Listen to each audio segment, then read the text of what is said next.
Hello दोस्तों, आज हम लोग पढ़ेंगे हिंदी व्याकरण। और हिंदी व्याकरण में आज का टॉपिक है हम लोग का संधि। तो चलते हैं हम लोग संधि की ओर। यहाँ पे हम लोग लिखेंगे उत्तर में उत्तर, हिंदी में लिखते हैं उत्तर, ठीक है। उत्तर लिखते हैं। यहाँ पे हम लोग लिखेंगे दो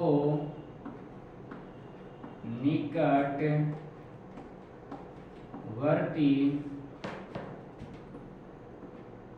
वर्णों के मेल से जो विकार उत्पन्न होता है उसे संधि कहते हैं।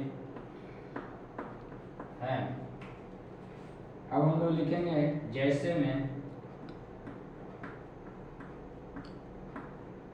जैसे में देखेंगे यहाँ पे कि देव प्लस इंद्र बराबर हम लोग लिख लेंगे देवेंद्र। अब यहाँ पे देखेंगे सम प्लस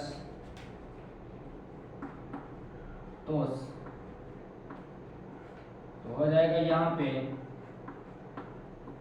संतोष। इस प्रकार से हम लोग और भी एग्जाम्पल ले सकते हैं, जैसे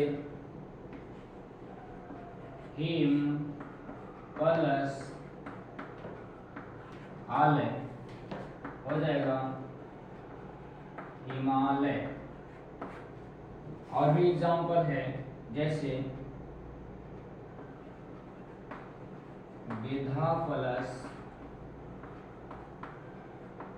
आलय हो जाएगा विद्यालय।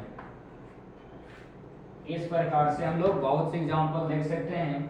तो यहाँ पे किस प्रकार से हम लोग बना रहे हैं, इसको किस प्रकार से हम लोग संधि विच्छेद कर रहे हैं, तोड़ रहे हैं। और संधि विच्छेद पहले से है यहाँ पे, अब इसको हम लोग जोड़ रहे हैं, संधि किस प्रकार से कर रहे हैं इसको हम लोग और भी देखेंगे। और संधि के पार्ट जब देखेंगे ना तो उसमें हम लोग बात करेंगे इस प्रकार से। तो अब हम लोग देखते हैं, बात करते हैं कि संधि के कितने भेद होते हैं। लेकिन इससे पहले आपको समझा देते हैं कि संधि यहाँ पे बोल रहा है कि दो निकटवर्ती वर्णों के मेल से जो विकार उत्पन्न होता है, मेल का मतलब कि मिलाव, ठीक है, मिलाव। और उसके मिलाव से जो विकार उत्पन्न होता है उसी को हम लोग क्या बोलते हैं, संधि। क्या बोलते हैं, संधि बोलते हैं। अब यहाँ पे हम बोलेंगे कि बात करेंगे कि कहाँ पे आखिर ऐसा दो निकटवर्ती वर्ण है जिसका मिलाव हो रहा है, उससे क्या बन रहा है, संधि बन रहा है। तो यहाँ पे हम लोग बात किए कि देव प्लस इंद्र, क्या है, देव प्लस इंद्र बन जा रहा है देवेंद्र। तो हम लोग बात कर रहे हैं कि दो निकटवर्ती वर्णों की। तो यहाँ पे देव मतलब कि वह है और यहाँ पे इंद्र में ई है। तो हम लोग यहाँ के उच्चारण जो हम लोग का होता है वो वह जब हम लोग बोलते हैं तो आ का उच्चारण होता है, आ का, ठीक है। और ई यहाँ पे है हर्ष ई। तो इस प्रकार से हम लोग बात कर रहे हैं। और जब आ और ई मिलता है तो बन जाता है ए। क्या बन जाता है, ए। इस प्रकार से हम लोग को यहाँ पे बनता है देवेंद्र, ठीक है। और भी इसके जब पार्ट हम बताएंगे तो इस पार्ट में बताएंगे कि किस प्रकार से ये संधि विच्छेद होता है और संधि बनता है, ठीक है। तो चलिए आगे हम लोग इसके पार्ट के बारे में जानेंगे, चलते हैं।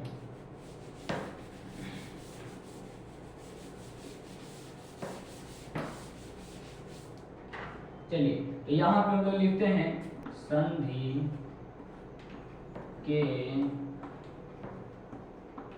मुख्यतः तीन भेद होते हैं। पहला में हम लोग देखेंगे स्वर संधि, दूसरा में देखेंगे व्यंजन संधि, और तीसरा में देखेंगे विसर्ग संधि। इस प्रकार से आप लोग देखें कि संधि के मुख्यतः कितने भेद होते हैं, तो 3 भेद होते हैं। कितने भेद? 3 भेद होते हैं। संधि के मुख्यतः 3 भेद होते हैं। पहला है आपको स्वर संधि, दूसरा है व्यंजन संधि और तीसरा है विसर्ग संधि। अब हम लोग बात करेंगे कि स्वर संधि किसे कहते हैं, व्यंजन संधि किसे कहते हैं और विसर्ग संधि किसे कहते हैं। तो चलिए अब हम लोग बढ़ते हैं।